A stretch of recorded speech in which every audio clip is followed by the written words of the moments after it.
to start thinking about your mental load as precious energy. You only have a limited amount of mental load energy, and therefore you need to get clear on the spend. Hi, I'm Professor Leah Ruppanner. As a sociologist, I've made it my life's mission to take down every ridiculous gender myth out there. Like, do pretty people get paid more, or are women better multitaskers?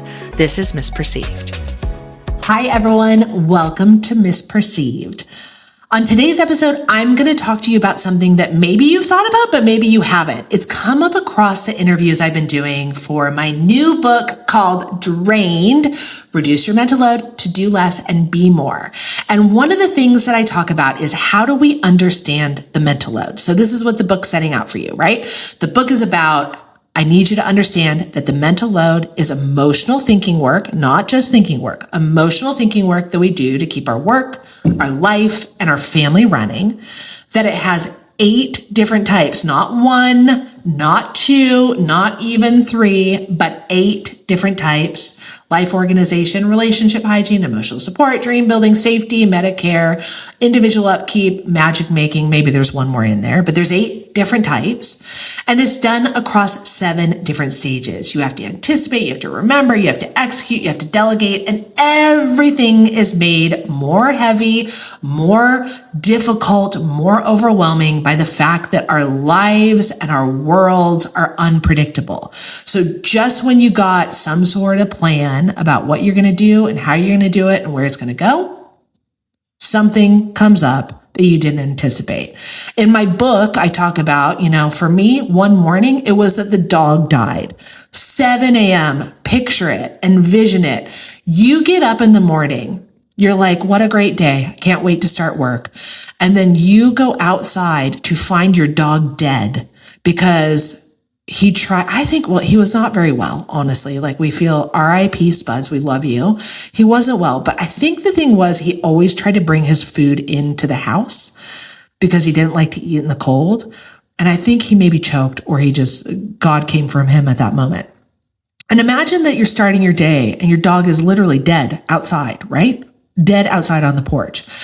And then you go to your husband and you say, Casey, that's my husband's name. Hey, do you think you could come outside for a minute and look at something? Because you don't want your 7-year-old daughter to start wailing and crying because her dog is dead outside. And then imagine you're like me and you have a husband who says, I'm not coming out until you tell me what's going on. And then you say, okay, but could you just come out for a minute and just look? I just want to see if show you something. And he is a little bit stubborn, right? He is a man with a plan, and he's not coming out until I tell him what is outside. And so by the 4th time after saying, could you just come out for 10 minutes? I really need you to come out for 10 minutes. Could you just take a minute to come out for 10 minutes? Your husband, who is my husband, says, you have to blurt out and say, the dog's dead. I think the dog is dead. And then your daughter starts crying. Your husband jumps to his feet and says, I wasn't going to come out because I thought I was going to be murdered. It's like, if I was going to murder you, it would not be at this moment in time. And you step outside and you have to figure out at 7:30 a.m. before everyone goes to school, your workday starts, what you're going to do with a dead dog. Has that happened to you? This is just like a side story, but this is the unpredictability of life. You have a mental load where you have a plan, and then the dog dies, and you have to figure out, what are you going to do for the rest of the day? You have to re-strategize, reorient, replan, et cetera, et cetera. So this is what I'm introducing you to in the mental load book that I have, Drained. Now, as I'm talking about this with everyone in the world about, here's what it is and here's how it operates, and you have limited mental load energy, what I'm hearing from people are a range of different things, right? Like, I'm hearing people talk about different things that resonate for them from reading the book. And so I'm going to share through one of the things that came through for me in these conversations that I heard that I thought, I wonder if you all will think this is interesting. I wonder if this is going to resonate with you. So let me give you a brief crash course into Drained. In Drained, the book, I ask you to start thinking about your mental load as precious energy. You only have a limited amount of mental load energy, and therefore you need to get clear on the spend. Where are you spending your mental load energy? What are you doing with it?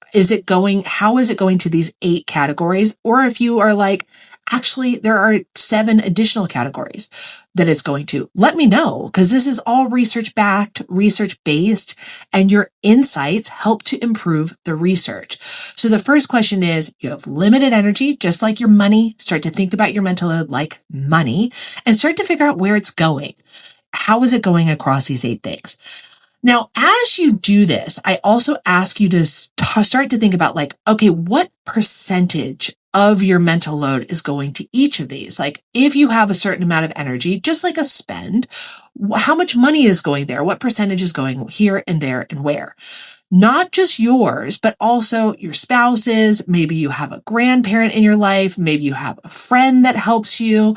Maybe you have an AI tool that's doing it. Where is this mental load energy going? Now, when you do this, one of the things that many of you might discover is that there are whole categories where you are spending over 100% of your mental load capacity in those categories. Now, this was confusing to people as I had them read the book. It's like, wait, you want my percentage in this category to go above 100? Isn't there only 100%? How can I be 110? How can I be 120? And my answer to you is this: you can spend more in that category because the mental load, unlike other types of labor you do, can be duplicated. You can actually have multiple people thinking about the exact same thing, planning for, executing, strategizing, worrying about the same thing that you are worrying about. And what that means is your mental load might be wasted. It might be actually that you are spending 150% in the dream building category, for example, dream building, making sure your and everyone else has everything they need to make their dreams come true. You might be actually spending 50% in that, and your partner might be spending 50% in that, and your kids might be spending 50% in that. And all of a sudden, you're spending more mental load energy in that category than you probably need to, potentially, than is 100%. This is because the mental load can be duplicated. In this article I wrote with Anna Catalano Weeks, it got published in the Journal of Marriage and Family, and it's like going everywhere because people are falling in love with it. Thank you, everyone. I love it too. What a gift. What a gift to work with Anna. What a gift to write the paper. One of the things that we talk about in the conclusion of that paper is like, the mental load is totally unique because you have no idea when anyone is doing it, which means we could all be doing the same mental load at the same time. Like you might all of us at this moment in time might be worrying about, thinking about, strategizing about, anticipating problems with one particular president of one particular country. At that moment in time, we're all duplicating the mental load, in part because if that doesn't lead to more efficient action or outcome, then that is mental load energy that perhaps is wasted. If it is actually just churning up a piece of your mental load, sorry, I'm going on a tangent, but if it's churning up a piece of your mental load at the expense of your health and well-being, and it's not actually leading to better outcomes, better results, better movement towards your dream, that's a duplication of the mental load.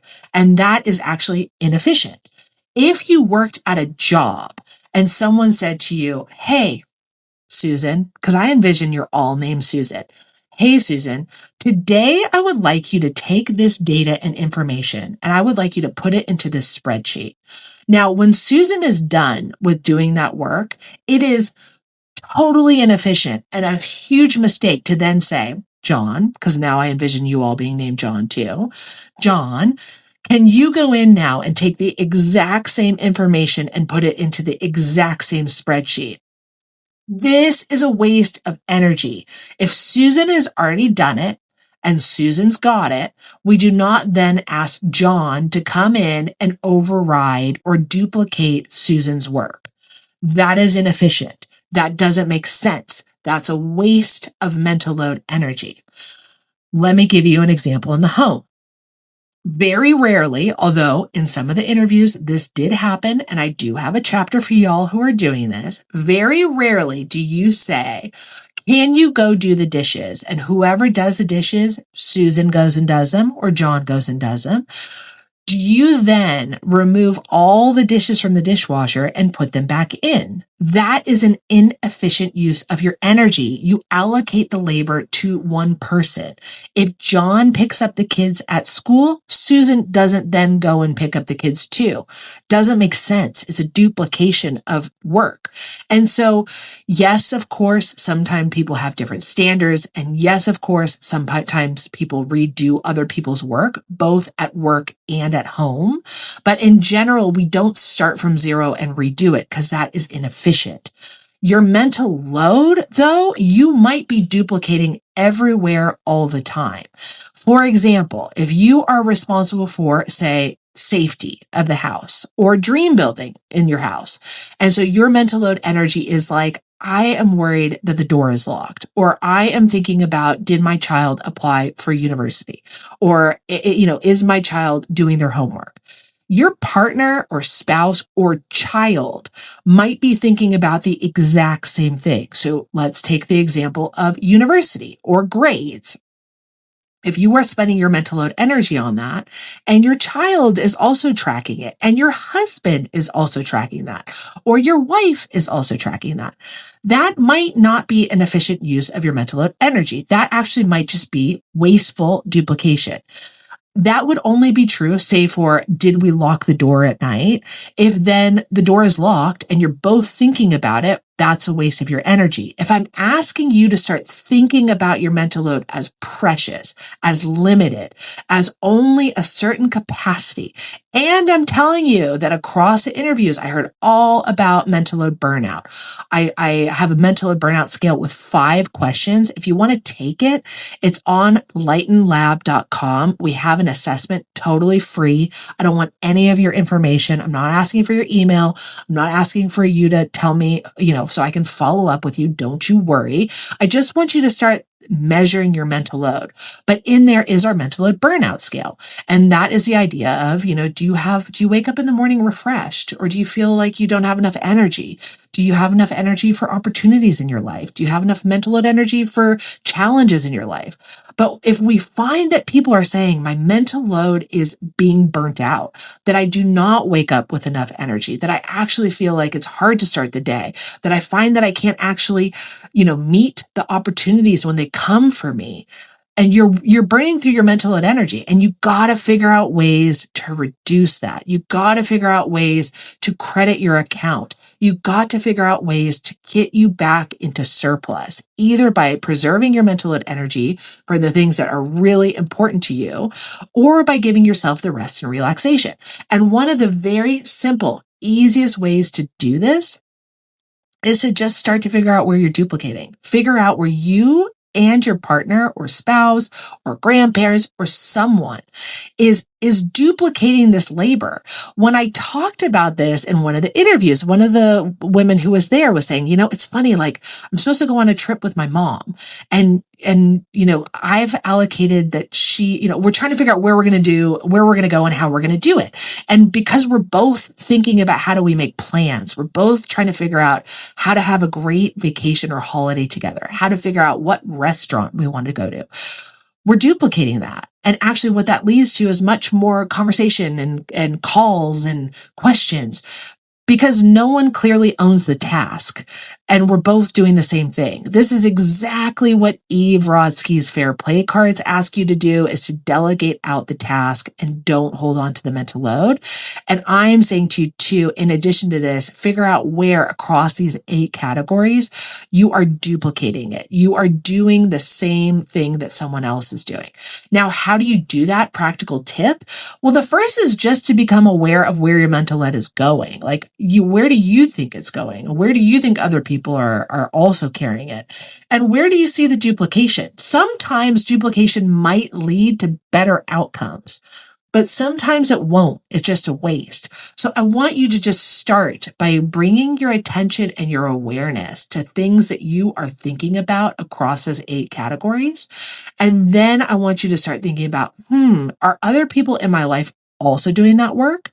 And then, again, is that actually productive? Or is it like asking Susan to do the spreadsheet and then asking John to do the same spreadsheet? Is that actually just a total waste of energy? And final, do we end up with better outcomes as a result of doing this, of duplicating? I'm going to say to you, the mental load is unique because it's internal, because it's in your head, because you only see the result of the mental load once something is done or not done, that you might not even be aware about how much duplication of it is going on. I'm going to give you the example again about worrying about maybe like the mental load of tracking, monitoring, remembering, anticipating of, say some big global event. Maybe not everyone needs to track it. Maybe we all don't need to hold that same mental load energy at the same time. Maybe we need to actually get clear on where the mental load should go. And maybe some of this duplication, we get our people who we know we can trust to keep track of it and hold on to it and do what's right. Those are the people who will hold on to this. And the rest of us get to drop some of that and start to pursue the things that we care the most about. So here is my tip for you. Figure out, where is your mental load being duplicated? Is it useful? Is it wasteful? And how do you drop some of that? I'm going to tell you the same thing I tell you each and every week. What do you think? Tell me. I want to know. Anything you do in terms of liking, subscribing, sharing, rating, sending it to your friend. I mean, we are like coming up all over the world. I don't know who's listening in Saudi Arabia, but hi. How cool. And can I come visit? I don't know who's listening in Croatia, but same thing. Hi, how are you? Can I come visit? Thank you for just being a part of this. It's wonderful to be able to talk to you about this stuff and hear how it resonates, but tell me how it resonates. I want to know. So, as per always, thank you for listening to MissPerceived, where you don't need a PhD. You just get to come hang out with me, and let's keep hanging out. Thank you so much. Have a wonderful week. I'm sending you love, and stop the duplication. Drop it. Don't do it. We are so lucky and grateful that this series is being supported by the Melbourne Public Humanities Initiative at the University of Melbourne.